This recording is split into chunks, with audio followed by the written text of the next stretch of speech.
നമസ്കാരം. ശബരിമല സ്വർണ്ണക്കൊള്ളയിൽ കള്ളപ്പണ വിഷയം അന്വേഷിക്കുന്നത് ഹൈക്കോടതി വിലക്കിയിട്ടില്ലെന്ന് ദേവസ്വം ബെഞ്ച് വ്യക്തമാക്കിയതോടെ ഇഡി അന്വേഷണത്തിന് സാധ്യത ഉരുത്തിരിഞ്ഞിരിക്കുകയാണ്. ഇതോടെ ആശങ്കയുടെ നിഴലിലാണ് സിപിഎമ്മും സർക്കാരും. അടുത്ത നിയമസഭാ തെരഞ്ഞെടുപ്പ് ലക്ഷ്യമിട്ട് വിപുലമായ പദ്ധതികളുള്ള ബിജെപിക്ക് സ്വർണ്ണക്കൊള്ളയിൽ ഇഡി അന്വേഷണം എത്തിയാൽ അത് വലിയ സാധ്യതയാണ്. അതുകൊണ്ട് തന്നെ ബിജെപിയുടെ മുതലെടുപ്പിനെ ഭയക്കുകയാണ് സിപിഎം. സ്വർണ്ണക്കൊള്ളക്കേസിൽ ക്രൈംബ്രാഞ്ച് രജിസ്റ്റർ ചെയ്ത എഫ്ഐആറിന്റെ പകർപ്പും മൊഴികളും കൈമാറണമെന്നാവശ്യപ്പെട്ട് എൻഫോഴ്സ്മെന്റ് ഡയറക്ടറേറ്റ് റാന്നി മജിസ്ട്രേറ്റ് കോടതിയിൽ പുതിയ അപേക്ഷ നൽകണമെന്ന് ഹൈക്കോടതി നിർദ്ദേശിച്ചിട്ടുണ്ട്. സർക്കാരിന്റെ വാദം കേട്ട ശേഷമാകും മജിസ്ട്രേറ്റ് കോടതി ഉചിതമായ തീരുമാനമെടുക്കുക. സ്വർണ്ണക്കൊള്ളയിൽ ബംഗളൂരു കേന്ദ്രീകരിച്ച് കള്ളപ്പണ ഇടപാടുകൾ നടന്നെന്ന സംശയമാണ് ഇഡിക്ക്. നിലവിൽ പ്രത്യേക അന്വേഷണ സംഘം അഴിമതി നിരോധന നിയമപ്രകാരമുള്ള കുറ്റമാണ് ചുമത്തിയിട്ടുള്ളത്. അതോടൊപ്പമാകും കള്ളപ്പണ ഇടപാടും അന്വേഷിക്കുക. ഇതിന് കോടതിയുടെ അനുമതി കിട്ടിയാൽ ഇഡി പരിശോധനകളിലേക്ക് നീങ്ങും. ഇഡിയുടെ രംഗപ്രവേശം സിപിഎമ്മിനെ ശരിക്കും ആശങ്കയിലാക്കുന്നുണ്ട്. ഇഡി വന്നാൽ സർക്കാരും സിപിഎമ്മും പ്രതിക്കൂട്ടിലാകും. ദേവസ്വം മന്ത്രിയായിരുന്ന കടകംപള്ളി സുരേന്ദ്രനെ ചോദ്യം ചെയ്യുന്ന ആശങ്കയിലാണ് പാർട്ടി. സർക്കാരിനെ ആകെ സംശയമുനയിൽ നിർത്തുവാൻ ശ്രമിക്കുമെന്നതാണ് ഭയത്തിന് അടിസ്ഥാന കാരണം. ഇതുകൂടാതെ 2025 വരെയുള്ള ഇടപാടുകൾ അന്വേഷിക്കുന്നതായി SIT കഴിഞ്ഞ ദിവസം ഹൈക്കോടതിയിൽ വ്യക്തമാക്കിയതോടെ ഇപ്പോൾ അധികാര സ്ഥാനത്തിരിക്കുന്നവർക്കെതിരെയും ഇഡി തിരിയുവാൻ സാധ്യതയുണ്ട്. സർക്കാരിലും കരുനിഴൽ വീഴും. അതേസമയം 2014 മുതൽ 2025 വരെ ദേവസ്വം ബോർഡുമായി ബന്ധപ്പെട്ട ഇടപാടുകൾ പരിശോധിക്കേണ്ടതിനാൽ SITക്ക് കേസ് അന്വേഷണത്തിന് കോടതി 1.5 മാസം നീട്ടി നൽകി. അന്വേഷണം തൃപ്തികരമാണെന്ന് ജസ്റ്റിസ് പി രാജ വിജയരാഘവൻ, ജസ്റ്റിസ് KV ജയകുമാർ എന്നിവർ ഉൾപ്പെട്ട ദേവസ്വം ബെഞ്ച് വിലയിരുത്തി. അന്വേഷണ സംഘത്തിന് കോടതി നേരത്തെ അനുവദിച്ച 6 ആഴ്ച സമയം അവസാനിച്ചിരുന്നു. പുരോഗതി റിപ്പോർട്ട് SIT കഴിഞ്ഞ ദിവസമാണ് കോടതിയിൽ സമർപ്പിച്ചത്. ഹൈക്കോടതി മേൽനോട്ടം വഹിക്കുന്ന സെൻസിറ്റീവ് കേസാണെന്ന പരാമർശത്തോടെയാണ് ഇഡിയുടെ അപേക്ഷ മജിസ്ട്രേറ്റ് കോടതി ഹർജി തള്ളിയിരുന്നത്. അതിനെതിരെ ഇഡിയുടെ കൊച്ചി സോണൽ ഓഫീസിലെ അസിസ്റ്റന്റ് ഡയറക്ടറാണ് ഹൈക്കോടതിയെ സമീപിച്ചത്. എഫ്ഐആറും മറ്റും പൊതുരേഖയാണെന്നും ഇഡി വാദിച്ചു. കൃത്യമായ കാരണങ്ങളും വസ്തുതകളും വിവരിച്ച് വിചാരണ കോടതിയിൽ പുതിയ ഹർജി നൽകണമെന്ന് കോടതി വ്യക്തമാക്കി. ശബരിമല സ്വർണ്ണക്കൊള്ളയിൽ അന്വേഷണം പൂർത്തീകരിച്ച കഴിഞ്ഞ ദിവസം റിപ്പോർട്ട് സമർപ്പിക്കണമെന്നായിരുന്നു ദേവസ്വം ബെഞ്ചിന്റെ നിർദ്ദേശം. അന്വേഷണ സംഘത്തിന് നേതൃത്വം നൽകുന്ന SP ശശിധരൻ കോടതിയിൽ നേരിട്ടെത്തി. അന്വേഷണ പുരോഗതി ഉൾപ്പെടുത്തി ഇടക്കാല റിപ്പോർട്ട് സമർപ്പിച്ചു. മുൻ ദേവസ്വം കമ്മീഷണർ N വാസു, മുൻ ദേവസ്വം പ്രസിഡന്റ് പത്മകുമാർ എന്നിവരുടെ അറസ്റ്റ് ഇതുവരെ ചോദ്യം ചെയ്തതിലൂടെ ലഭിച്ച നിർണായക വിവരങ്ങൾ അടച്ചിട്ട മുറിയിൽ SP കോടതിയെ അറിയിച്ചു.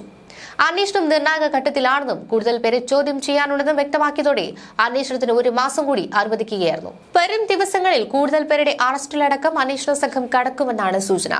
കോടതി മേൽനോട്ടത്തിലുള്ള അന്വേഷണത്തിന് പുറമെ ഇഡിയും സ്വർണ്ണക്കൊള്ളയിൽ ഉടൻ അന്വേഷണം ആരംഭിക്കും. ഇഡിയുടെ അന്വേഷണത്തെ കോടതി തടസ്സപ്പെടുത്തിയിട്ടില്ലെന്ന് വ്യക്തമാക്കിയ ഹൈക്കോടതി ഇഡിയുടെ പുതിയ ഹർജി വീണ്ടും പരിഗണിക്കുവാൻ മജിസ്ട്രേറ്റ് കോടതിക്ക് നിർദ്ദേശം നൽകിയിട്ടുണ്ട്. കേസുമായി ബന്ധപ്പെട്ട് നേരത്തെ ക്രൈംബ്രാഞ്ച് രജിസ്റ്റർ ചെയ്ത 3700/25 നമ്പർ ദ്വാരപാലക കേസിലും 3701/25 നമ്പർ കട്ടിളപ്പാളി കേസിലും ഉൾപ്പെടെ എല്ലാ പ്രതികളെയും പൂർണ്ണമായും ചോദ്യം ചെയ്തിട്ടില്ല. 2019 ദേവസ്വം ബോർഡ് അംഗങ്ങളായ ശങ്കർദാസ്, വിജയകുമാർ എന്നിവരെ ചോദ്യം ചെയ്യുന്നതിലും അലംഭാവം പ്രകടമായി. ശങ്കർദാസിന്റെ അറസ്റ്റ് ഒഴിവാക്കുവാൻ മകൻ തൃശൂർ DIGയുമായ ഹരിശങ്കർ SITക്ക് മേൽ സ്വാധീനം ചെലുത്തിയെന്ന പ്രചാരണവും ശക്തമായി. സർക്കാർ തലത്തിൽ നിർദ്ദേശം വന്നതിനാലാണ് പാളികൾ അഴിച്ച് ഉണ്ണികൃഷ്ണൻ പോറ്റി വശം ചെന്നൈക്ക് കൊടുത്തുവിടുവാൻ താൻ അനുമതി നൽകിയെന്ന പത്മകുമാറിന്റെ മൊഴിയും SIT വെട്ടിലാക്കി. മൊഴിയിൽ കൂടുതൽ അന്വേഷണം നടന്നില്ല. പാളികൾ സ്വർണ്ണ പൂശുവാൻ തന്നെ അനുവദിക്കണമെന്നും കാട്ടി പോറ്റി ദേവസ്വം മന്ത്രിയായ കടകംപള്ളി സുരേന്ദ്രന് സമർപ്പിച്ച കത്തിനെപ്പറ്റിയും SIT അന്വേഷിച്ചില്ല. ഇതിലേക്ക് അടക്കം വിശദമായ അന്വേഷണം നടക്കണമെന്ന ആവശ്യവും ശക്തമാണ്. ഇതിനിടെ ശബരിമല സ്വർണ്ണക്കൊള്ള കേസിൽ S ശ്രീകുമാറിന്റെ മുൻകൂർ ജാമ്യാപേക്ഷ തള്ളി. മുൻ അഡ്മിനിസ്ട്രേറ്റീവ് ഓഫീസറാണ് S ശ്രീകുമാർ. കേസിലെ 6ാം പ്രതിയാണ് ഇദ്ദേഹം. ഇതിനിടെ ശബരിമല സ്വർണ്ണക്കൊള്ളയിൽ അന്വേഷണം നടത്താൻ 1 മാസം കൂടിയാണ് കാലാവധി നീട്ടി നൽകിയിരിക്കുന്നത് ഹൈക്കോടതി. പ്രത്യേക അന്വേഷണ സംഘത്തിന്റെ ആവശ്യം കോടതി അംഗീകരിക്കുകയായിരുന്നു. ജസ്റ്റിസുമാരായ രാജ വിജയരാഘവൻ, KV വിജയകുമാർ എന്നിവരടങ്ങുന്ന ദേവസ്വം ബെഞ്ചാണ് തീരുമാനമെടുത്തിട്ടുള്ളത്. ഇടക്കാല അന്വേഷണ റിപ്പോർട്ട് SIT കോടതിയിൽ സമർപ്പിക്കുകയും ചെയ്തു. 3ാമത്തെ ഇടക്കാല അന്വേഷണ റിപ്പോർട്ടാണ് സമർപ്പിച്ചത്. ദേവസ്വം ബോർഡ് മുൻ പ്രസിഡന്റ് പത്മകുമാറിന്റെ അറസ്റ്റും മൊഴികളും ഉൾപ്പെടെയുള്ള വിവരങ്ങളാണ് അന്വേഷണ പുരോഗതി റിപ്പോർട്ടായി സമർപ്പിച്ചിരിക്കുന്നത്. അടച്ചിട്ട കോടതി മുറിയിൽ ഈ റിപ്പോർട്ട് കോടതി പരിശോധിച്ചു. ഇതിനുശേഷമാണ് അന്വേഷണ സംഘത്തിന് കാലാവധി നീട്ടി നൽകിയത്. നേരത്തെ 7 ആഴ്ചത്തെ സമയമാണ് കോടതി അന്വേഷണ സംഘത്തിന് അനുവദിച്ചത്. കേസിലെ ക്രൈംബ്രാഞ്ച് എഫ്ഐആറിന്റെ പകർപ്പിനായി ഇഡിക്ക് വീണ്ടും മജിസ്ട്രേറ്റ് കോടതിയെ സമീപിക്കാമെന്നും ഹൈക്കോടതി നിർദ്ദേശിക്കുകയായിരുന്നു. എഫ്ഐആർ നൽകാനാകില്ലെന്ന മജിസ്ട്രേറ്റ് കോടതി ഉത്തരവ് റദ്ദാക്കിയാണ് പുതിയ നിർദ്ദേശം നൽകിയിരിക്കുന്നത്. സ്വർണ്ണക്കൊള്ളയുമായി ബന്ധപ്പെട്ട് കള്ളപ്പണം വെളുപ്പിച്ചെന്നാണ് ഇഡി അന്വേഷിക്കുക. ശബരിമല സ്വർണ്ണക്കൊള്ള കേസിൽ ദേവസ്വം ബോർഡ് മുൻ പ്രസിഡന്റും കമ്മീഷണറുമായിരുന്ന എൻ വാസുവിന്റെ ജാമ്യാപേക്ഷ കഴിഞ്ഞ ദിവസം കൊല്ലം വിജിലൻസ് കോടതി തള്ളി. സ്വർണ്ണപ്പാളികൾ ഇളക്കി മാറ്റുന്ന സമയത്ത് താൻ സർവീസിൽ ഉണ്ടായിരുന്നില്ലെന്ന വാസുവിന്റെ വാദം കോടതി മുഖവിലേക്ക് എടുത്തില്ല. എന്നാൽ ജാമ്യാപേക്ഷ എതിർത്ത പ്രോസിക്യൂഷൻ എൻ വാസു നൽകിയത് സ്വർണം ഉണ്ണികൃഷ്ണൻ പോറ്റിക്ക് നൽകുവാനുള്ള ശുപാർശയാണെന്നും കോടതി വാദിച്ചു. കേസിൽ മറ്റു പ്രതികളുടെ ജാമ്യാപേക്ഷ കോടതി നേരത്തെ തള്ളിയതാണ്. പ്രായവും ആരോഗ്യ പ്രശ്നവും പരിഗണിക്കണമെന്ന് പ്രതിഭാഗം ആവശ്യപ്പെട്ടിരുന്നു. എന്നാൽ ഇതൊന്നും തന്നെ കോടതിയിൽ നിലനിന്നില്ല. കട്ടിലപ്പാളി കേസിൽ എൻ വാസു മൂന്നാം പ്രതിയാണ്. 2019 ഉണ്ണികൃഷ്ണൻ പോറ്റിക്ക് സ്വർണ്ണപ്പാളി കൈമാറുമ്പോൾ സ്വർണ്ണം പൂശിയ കട്ടിലപ്പാളികൾ ചെമ്പെന്ന് രേഖപ്പെടുത്തിയത് എൻ വാസുവിന്റെ അറിവോടുകൂടിയാണെന്നാണ് SIT കണ്ടെത്തിയത്.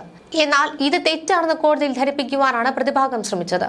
ഉണ്ണികൃഷ്ണൻ പോറ്റിക്ക് സ്വർണ്ണപ്പാളികൾ കൈമാറുമ്പോൾ എൻ വാസു സ്ഥാനത്തുണ്ടായിരുന്നില്ലെന്നും വിരമിച്ചു എന്നുമാണ് പ്രതിഭാഗത്തിന്റെ ഭാഗം. എന്നാൽ ഇക്കാര്യങ്ങളൊന്നും കോടതിയിൽ നിലനിന്നില്ല. കേസുമായി ബന്ധപ്പെട്ട് വാസുവിന് കൃത്യമായി ധാരണയുണ്ടായിരുന്നുവെന്നും ഗൂഢാലോചനയിലടക്കം പങ്കുണ്ടെന്നുമാണ് SIT അറിയിച്ചത്.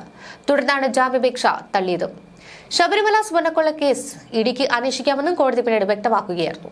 ഇഡി അന്വേഷണം കോടതി തടസ്സപ്പെടുത്തിയില്ലെന്നും രേഖകൾക്കായി കോടതിയെ സമീപിക്കാമെന്നും കോടതി വ്യക്തമാക്കി. ശബരിമല സ്വർണ്ണക്കൊള്ളയിൽ മൂന്നാമത്തെ റിപ്പോർട്ടാണ് പിന്നീട് ഹൈക്കോടതിയിൽ സമർപ്പിച്ചത്. അന്വേഷണ ഉദ്യോഗസ്ഥൻ S ശശിധരൻ ഹാജരായാണ് റിപ്പോർട്ട് സമർപ്പിച്ചിട്ടുള്ളത്. റിപ്പോർട്ട് ഹൈക്കോടതി പരിഗണിക്കുകയായിരുന്നു. ഇതിനിടെ പത്മകുമാറിന് കുരുക്കായതും അദ്ദേഹത്തിന്റെ ദേവസ്വം ബോർഡ് പ്രസിഡന്റായിരിക്കെ ദേവസ്വം കമ്മീഷണറായിരുന്ന എൻ വാസു, എക്സിക്യൂട്ടീവ് ഓഫീസറായിരുന്ന സുധീഷ് കുമാർ, അഡ്മിനിസ്ട്രേറ്റീവ് ഓഫീസറായിരുന്ന മുരാരി ബാബു എന്നിവരുടെ മൊഴികളൊക്കെ തന്നെയാണ്. പത്മകുമാറിന് ഉണ്ണികൃഷ്ണൻ പോറ്റിയുമായി അടുത്ത ബന്ധമെന്ന് പ്രത്യേക അന്വേഷണ സംഘം കണ്ടെത്തുകയും ചെയ്തു. ദേവസ്വം ബോർഡിന്റെ അറിവോടെയാണ് സ്വർണ്ണപ്പാളിക്ക് പകരം ചെമ്പുപാളി എന്ന് രേഖപ്പെടുത്തിയെന്ന എൻ വാസുവും ഉന്നതങ്ങളിലെ അറിവോടെയാണ് ഉണ്ണികൃഷ്ണൻ പോറ്റിക്ക് സ്വർണ്ണപ്പാളി കൊടുത്തുവിട്ടതെന്നും സുധീഷ് കുമാറും മുരാരി ബാബുവും അന്വേഷണ സംഘത്തെ അറിയിക്കുകയായിരുന്നു. ശബരിമല സ്വർണ്ണക്കൊള്ളയിൽ എ പത്മകുമാറിനെ കുരുക്കിയത് ഈ മൊഴികൾ തന്നെയാണ്. തങ്ങൾ ഒപ്പിട്ട് പൂർത്തിയാക്കിയ മിനിറ്റ്സിലാണ് പത്മകുമാർ ചെമ്പെന്ന് എഴുതി ചേർത്തതെന്നാണ് മൊഴി.